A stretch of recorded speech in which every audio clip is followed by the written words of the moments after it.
സഹോദരങ്ങളെ, നിങ്ങളുടെ ജീവിതം കൊണ്ട് ഇനി ഒരു പ്രയോജനമില്ല എന്ന് നിങ്ങൾക്ക് തോന്നുന്നുണ്ടോ? എന്തോ ചില കാരണങ്ങളാൽ, നിങ്ങൾക്ക് വന്നു ഭവിച്ച ചില ദുഃഖങ്ങളാൽ, ദുരന്തങ്ങളാൽ, ജീവിതത്തിൽ നിങ്ങളേറ്റ ചില ആഘാതങ്ങൾ നിമിത്തം ഇനി ഈ ജീവിതം കൊണ്ടൊരു പ്രയോജനമില്ല, സകലതും അവസാനിച്ചു, ഇനി എന്നെക്കൊണ്ട് ഒരു ഉപയോഗമില്ല എന്ന് ആർക്കെങ്കിലും ഇന്ന് രാവിലെ തോന്നുന്നുണ്ടെങ്കിൽ പരിശുദ്ധാത്മാവ് നിങ്ങളോട് പറയേണ്ടതിന് എൻ്റെ പക്കൽ ഒരു സന്ദേശം ഏൽപ്പിച്ചിട്ടുണ്ട്. ജീവിതത്തിൽ സകല പ്രതീക്ഷകളും അസ്തമിച്ച് മുന്നോട്ട് പോകാൻ ഒരു വഴിയുമില്ലാതെ ഇനി ദൈവത്തിന് പോലും ഒന്നും ചെയ്യാൻ കഴിയത്തില്ല എന്നുള്ള ഒരു ചിന്തയിൽ ഇരിക്കുന്ന ആരെങ്കിലുമാണോ ഇന്ന് രാവിലെ ദൈവവചനം കേൾക്കുന്നത്? നിങ്ങളോട് വളരെ ഹൃദ്യമായി പറയാൻ കർത്താവിൻ്റെ ആത്മാവിന് ഇന്ന് രാവിലെ ഒരു സന്ദേശമുണ്ട്. പ്രവാചകനായിരിക്കുന്ന യെശയ്യാവിൻ്റെ പുസ്തകം 42-ാമത്തെ അധ്യായം അതിൻ്റെ 3-ാമത്തെ വാക്യം. യെശയ്യാവിൻ്റെ പുസ്തകം 42-ാമത്തെ അധ്യായം 3-ാമത്തെ വാക്യം. ആ വാക്യം ഇങ്ങനെയാണ്: ചതഞ്ഞ ഓട അവൻ ഒടിച്ചു കളയുകയില്ല, പുകയുന്ന തിരി കെടുത്തിക്കളയുകയുമില്ല. ചതഞ്ഞ ഓട അവൻ ഒടിച്ചു കളയുകയില്ല, പുകയുന്ന തിരി അവൻ കെടുത്തിക്കളയുകയുമില്ല. ഓട എന്നതുകൊണ്ട് അവിടെ ഉദ്ദേശിക്കുന്നത് റീഡാണ്. എന്ന് വെച്ചാൽ ഓടക്കുഴലിനൊക്കെ ഉപയോഗിക്കുന്ന ഒരു വാദ്യോപകരണത്തിന് വേണ്ടിയിട്ട് അത് നിർമ്മിക്കാൻ ഉപയോഗിക്കുന്ന ആ ഓടത്തണ്ടിനെയാണ് ഓട എന്നതുകൊണ്ട് അവിടെ ഉദ്ദേശിക്കുന്നത്. ഈ ചതഞ്ഞു പോയ ഓട ഒരിക്കലും നല്ല ശബ്ദം പുറപ്പെടുവിക്കാറില്ല. ചതഞ്ഞിങ്ങനെ പൊട്ടിയിരിക്കുന്നത് കൊണ്ട് അപശബ്ദമാണ് ഇതിൽ നിന്ന് പുറത്തു വരുന്നത്. മിക്കവാറും നമ്മുടെ ജീവിതം അങ്ങനെയുള്ളതാണെന്ന് നിങ്ങൾക്ക് തോന്നുന്നുണ്ടോ? ഇനി ഇതുകൊണ്ടൊരു പ്രയോജനമില്ലെന്ന് നിങ്ങൾക്ക് തോന്നുന്നുണ്ടോ? ഇനി എന്തിനാണ് ഇങ്ങനെ ഒരു ജീവിതം? ഇനി എന്തിനാണ് ഇങ്ങനെ ഒരു ശുശ്രൂഷ? ഇനി എന്തിനാണ് ഇങ്ങനെ ഒരു ജീവിത സാഹചര്യങ്ങൾ? അതിൻ്റെ ആവശ്യമെന്ത്? മുഴുവൻ ഞാൻ ചതഞ്ഞിരിക്കുന്നു എന്ന് നിങ്ങൾക്ക് തോന്നുന്നുണ്ടോ? എന്നിൽ നിന്ന് അപശബ്ദം മാത്രമേ പുറത്തു വരത്തുള്ളൂ. എന്നെക്കൊണ്ട് ഉപയോഗമുള്ള നല്ല സ്വരം കേൾപ്പിക്കാനായിട്ട് എനിക്ക് കഴിയത്തില്ല. ചതഞ്ഞ ഓടയ്ക്ക് തുല്യമായിട്ടാണോ നിങ്ങൾ മുന്നോട്ട് പോകുന്നത്? കർത്താവ് നിങ്ങളോട് പറയുന്നു, ആ ചതഞ്ഞ ഓടയെ അവൻ ഒടിച്ചു കളയത്തില്ല, ആ ഓടക്കുഴലിനെ അവൻ ഒടിച്ചു കളയത്തില്ല. നമ്മുടെ ജീവിതത്തിൽ ഇങ്ങനെ ചതയപ്പെട്ട ഒരു അനുഭവത്തിലൂടെയാണ് നമ്മളുടെ ജീവിതം നമ്മൾ നയിക്കുന്നതെന്ന് ആർക്കെങ്കിലും തോന്നുകയാണെങ്കിൽ ഞാൻ നിങ്ങളോട് പറയുന്നു, നിങ്ങളെ നശിപ്പിച്ച് കളയാൻ കർത്താവിന് പദ്ധതിയില്ല. ഒരുപക്ഷെങ്കിൽ നാട്ടുകാർ കാണുമ്പോൾ, വീട്ടുകാർ കാണുമ്പോൾ, സഭക്കാർ കാണുമ്പോൾ നിങ്ങളെക്കൊണ്ട് ഇനി ഒരു പ്രയോജനമില്ല എന്നായിരിക്കാം അവർക്ക് തോന്നുന്നത്. അത്രയും ചതഞ്ഞ ജീവിത സാഹചര്യങ്ങളെ നോക്കി മറ്റുള്ളവർ നിങ്ങളെ അങ്ങനെയായിരിക്കാം വിധി എഴുതിയിരിക്കുന്നത്. എന്തിനേറെ പറയുന്നു, നിങ്ങൾ പോലും നിങ്ങളെക്കുറിച്ച് അങ്ങനെയാണ് ചിന്തിച്ചിരിക്കുന്നത്.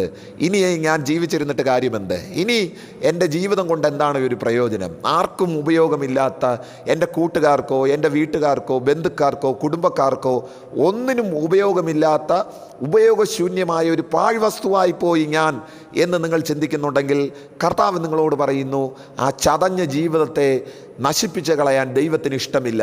ആ ചതഞ്ഞ ഓടെ അവൻ ഓടിച്ചു കളയുകയില്ല. അടുത്ത പദം യെശയ്യാവ് പറയുന്നത്, പുകയുന്ന തിരിയെ കെടുത്തിക്കളയുകയില്ല. സാധാരണഗതിയിൽ ഈ പുകഞ്ഞു തുടങ്ങുന്ന തിരി എന്ന് പറയുന്നത് താഴെ എണ്ണയില്ലാത്തത് കൊണ്ടാണ്, ഓയിലില്ലാത്തത് കൊണ്ടാണ്.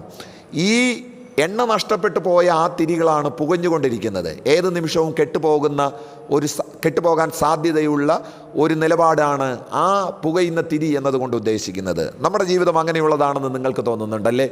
ഏത് നിമിഷവും ഇനി ഇത് അസ്തമിച്ച് പോകാം. ഇനി ഒരു വെളിച്ചം എൻ്റെ ജീവിതത്തിൽ ഉണ്ടാകാനായിട്ട് പോകുന്നില്ല. ഇനി ഒരു ജീവിതത്തിൻ്റെ മുന്നേറ്റങ്ങൾക്ക് യാതൊരു സാധ്യതയുമില്ലെന്നാണ് നിങ്ങൾ കരുതുന്നതെങ്കിൽ കർത്താവ് നിങ്ങളോട് പറയുന്നു, നിങ്ങളുടെ ഈ പുകഞ്ഞുകൊണ്ടിരിക്കുന്ന, കരിന്തിരി പിടിച്ചിരിക്കുന്ന ഈ ജീവിത സാഹചര്യത്തെ ആളി കത്തിക്കേണ്ടതിന് കർത്താവ് നിങ്ങളുടെ മേൽ പകരുന്ന ഒരു അസാധാരണമായിരിക്കുന്ന ഒരു ദൈവപ്രവൃത്തിയുണ്ട്. നിശ്ചയമായിട്ട് നിങ്ങളെ തകർത്ത് കളയാൻ കർത്താവ് ഇഷ്ടപ്പെടുന്നില്ല. നിങ്ങളുടെ ഈ ഏറ്റവും ശൂന്യമായി പോയ, ഏറ്റവും തകർന്നടിഞ്ഞു പോയ, ഇനി ഒരു മുന്നേറ്റമില്ലെന്ന് നിങ്ങൾ പ്രതീക്ഷിക്കുന്ന ഈ ജീവിത സാഹചര്യത്തെ പണിയാൻ കർത്താവ് ഇഷ്ടപ്പെടുകയാണ്. അതിൻ്റെ മുകളിലത്തെ വാക്യത്തിൽ ഇങ്ങനെയാണ് രേഖപ്പെടുത്തിയിരിക്കുന്നത്. 42-1 ഇങ്ങനെയാണ് പറയുന്നത്: ഇതാ ഞാൻ താങ്ങുന്ന എൻ്റെ ദാസൻ. നിങ്ങളുടെ സ്ഥിതി ഒരു പക്ഷെങ്കിൽ ചതഞ്ഞ ഓടയായിരിക്കാം, നിങ്ങളുടെ സ്ഥിതി പുകയുന്ന തിരിയായിരിക്കാം. പക്ഷെ കർത്താവ് പറയുന്നത്, ഞാൻ താങ്ങുന്ന എൻ്റെ ദാസൻ.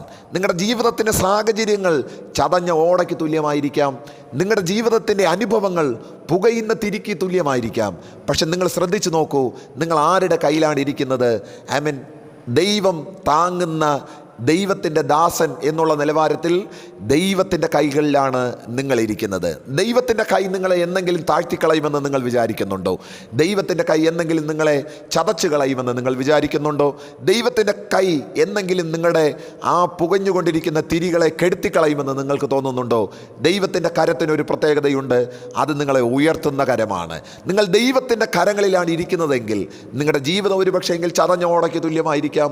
നിങ്ങളുടെ ആത്മീക ജീവിതം ഒരുപക്ഷെങ്കിൽ പുകയുന്ന തിരിക്ക് തുല്യമായിരിക്കാം. പക്ഷെ നിങ്ങൾ എവിടെയാണ് ഇരിക്കുന്നതെന്നുള്ള ബോധ്യം ഇന്ന് രാവിലെ ഉണ്ടാകട്ടെ. അവൻ്റെ കൈകളിലാണ് നിങ്ങൾ ഇരിക്കുന്നത്. അവൻ്റെ കയ്യിൽ ഇരിക്കുന്നിടത്തോളം അവൻ നിങ്ങളെ ഉയർത്തുമെന്നുള്ളത് ദൈവവചനം നമുക്ക് നൽകി തരുന്ന ഉറപ്പാണ്. പത്രോസിൻ്റെ ലേഖനത്തിൽ അപ്പോസ്തലനായിരിക്കുന്ന പത്രോസ് ഇങ്ങനെ പറയുന്നു, അവൻ നിങ്ങളെ തക്ക സമയത്ത് ഉയർത്തേണ്ടതിന് അവൻ്റെ ബലമുള്ള കൈക്കീഴിൽ താണിരിപ്പിൻ. ദൈവപൈതലേ, ദൈവദാസനെ, കുഞ്ഞുങ്ങളെ, മക്കളെ, ഞാൻ നിങ്ങളോട് പറയുന്നു, നിങ്ങളുടെ ജീവിതത്തിൻ്റെ പുകയുന്ന സാഹചര്യങ്ങൾ, ചതഞ്ഞ സാഹചര്യങ്ങളെ നോക്കണ്ട. നിങ്ങൾ ആരുടെ കൈകളിലാണ് ഇരിക്കുന്നതെന്ന് നോക്കൂ. ആ കരത്തിന് നിങ്ങളെ ഉയർത്താനുള്ള കഴിവുണ്ട്. ആ കരത്തിന് നിങ്ങളെ മാനിക്കാനുള്ള കഴിവുണ്ട്.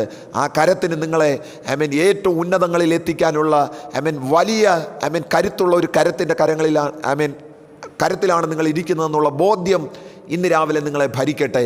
ഇതാ ഞാൻ താങ്ങുന്ന എൻ്റെ ദാസൻ. അടുത്ത വാക്ക്, എൻ്റെ ഉള്ളം പ്രസാദിച്ചിരിക്കുന്ന എൻ്റെ പ്രിയൻ. നാട്ടുകാർക്ക് നിങ്ങളെയൊക്കെ കുറിച്ച് പ്രീതി കാണത്തില്ല. നാട്ടുകാർക്ക് നിങ്ങളെക്കുറിച്ച് നല്ല ഒന്ന് പറയാനായിട്ടുണ്ടാകത്തില്ല. നാട്ടുകാർ ഒരുപക്ഷെങ്കിൽ നിങ്ങളെക്കുറിച്ച് നല്ലതല്ലായിരിക്കാം കരുതിയിരിക്കുന്നത്. പക്ഷേ എൻ്റെ ഉള്ളം പ്രസാദിക്കുന്ന എൻ്റെ പ്രിയൻ, അത് കർത്താവ് നമ്മളെക്കുറിച്ച് പറയുന്ന കാര്യമാണ്. കർത്താവിന് നിങ്ങളോട് പ്രസാദമുണ്ടെങ്കിൽ, അവന് നിങ്ങളോട് പ്രീതിയുണ്ടെങ്കിൽ, നിങ്ങൾ അവൻ്റെ കൈക്കീഴിൽ താണിരിക്കുന്നവരാണെങ്കിൽ നിങ്ങളുടെ ഈ ചതഞ്ഞ സാഹചര്യം ദൈവത്തിന് വിഷയമല്ല. കേട്ടോ, നിങ്ങളുടെ ഈ പുകയുന്ന സാഹചര്യം ദൈവത്തിന് വിഷയമല്ല. ഞാൻ നിങ്ങളെ നോക്കി ഇന്ന് രാവിലെ പ്രവചിച്ച് പറയുന്നു, ജീവിതത്തിൽ ഇനി ഒരു മുന്നേറ്റമില്ലെന്ന് പറഞ്ഞ് ചതഞ്ഞ ഓടയ്ക്ക് തുല്യമായി, പുകയുന്ന തിരിക്ക് തുല്യമായി ജീവിതത്തിൻ്റെ ഒരു കോണിൽ ഒതുങ്ങിപ്പോയവരാണ് നിങ്ങളതെങ്കിൽ, നിങ്ങൾ ഇരിക്കുന്നത് ദൈവത്തിൻ്റെ കരങ്ങളിലാണ്. അവൻ്റെ ഹൃദയത്തിൽ നിങ്ങൾക്കൊരു സ്ഥാനമുണ്ട്. അത് നിങ്ങളെ ഉന്നതങ്ങളിലെത്തിക്കും. അത് നിങ്ങളെ ജീവിതത്തിൻ്റെ മുന്നേറ്റങ്ങളിൽ കൊണ്ടുവരും. അത് നിങ്ങളെ ജീവിതത്തിൻ്റെ സാഹചര്യങ്ങളിൽ നിങ്ങളെ ഉയർത്തിപ്പിടിക്കുന്നതായിരിക്കും. നല്ല നാദം കേൾപ്പിക്കാൻ, നല്ല സ്വരം പുറത്തു വരേണ്ടതിന് ചതഞ്ഞ ഓടെ ഓടിച്ചു കളയാതെ അതിൽ നിന്ന് നല്ല നാദം പുറപ്പെടുവിക്കുവാൻ കർത്താവിന് നിങ്ങളുടെ ജീവിതത്തെക്കുറിച്ച് ഉദ്ദേശമുണ്ട്. പുകയുന്ന തിരിയെ കെടുത്തിക്കളയാതെ അതിൽ നിന്ന് നല്ല പ്രകാശം മറ്റുള്ളവർക്ക് കാണിക്കേണ്ടതിന് ദൈവം നിങ്ങളുടെ ജീവിതത്തെക്കുറിച്ച് ഉദ്ദേശിക്കുന്നുണ്ട്. അതുകൊണ്ട് ദൈവത്തിൻ്റെ കരങ്ങളിൽ താണിരിക്കാം. ഈ വചനങ്ങളാൽ ദൈവം നമ്മെ അനുഗ്രഹിക്കട്ടെ.